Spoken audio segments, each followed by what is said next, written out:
I had great customer service today with a black woman. Just kidding. No, I fucking didn't. So I go to the UPS store, right? I use UPS stores all over the country because that's how I get packages from Amazon.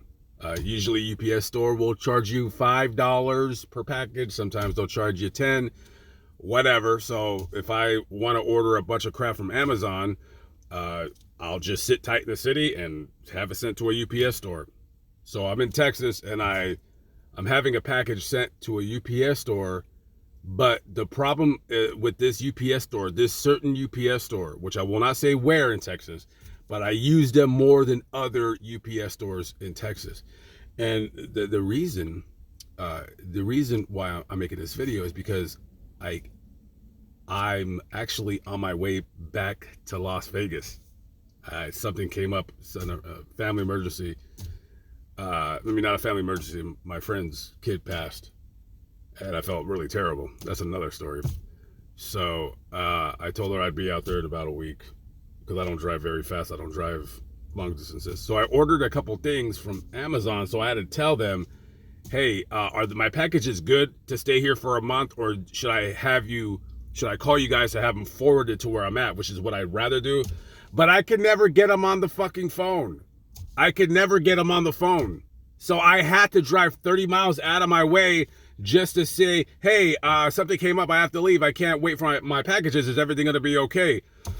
So I go in there. I'm in a little bit of a huff. Like, now I'm in a hurry. I need to drive out to the West Coast. I didn't want to drive out to the West Coast, but something terrible happened. And so I go in there and I just said, hey, I said, the reason why I had to come here is because you guys never, ever answer your phone. You never, ever answer your phone. Like, why don't you guys ever answer your phone? I don't have an attitude. I'm not but I'm a little bit annoyed that I had to drive 30 miles out of my way.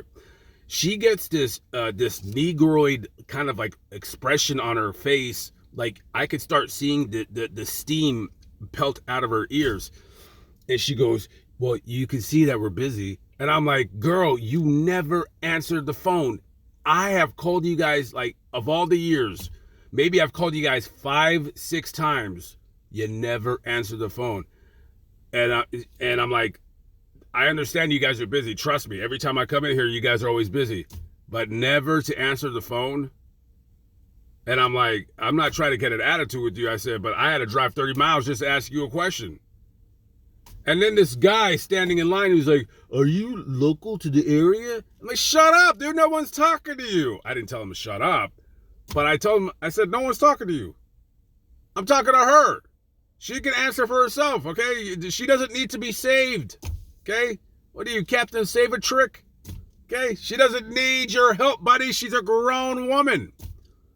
And I could see in her eyes, right? I could see the ghetto trying to to come out like some kind of weird exorcism, but with ghetto.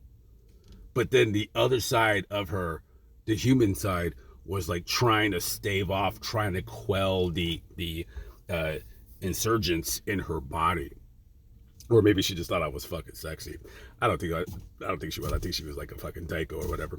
But anyways, so I'm just there's no excuse to not do your job. I mean, if you don't want to do your job, don't work there. And I'm like, I could just feel her getting start to get to. And I said, I can see you're getting angry because I'm asking you a simple question. I said, no one's coming in here to attack you. I'm just saying you never answer the phone, which is why I had to drive 30 miles to ask you that question. And I tell you what, I want to end this video on a positive note, because I don't want people thinking that I'm making these videos to make black people look bad. No. Let me tell you, I was in Las Vegas about a month ago. I had a question about possibly adding another line to my many lines, and the lady on the phone was black. And I will tell you this: that was the best customer service I received on the phone possibly ever. And she was a black woman. And I when I got off the phone, I was like, you see, I had a great interaction with somebody black. This one, not too much. I mean, it ended okay because things kind of settled, but I was like, I'm still a little bit perturbed that that I had to do that I had to, like come down there and all this and that, I don't, it's not like I want people thinking like I'm just like coming after, people or whatever, because I don't do that. I'm a good guy sometimes.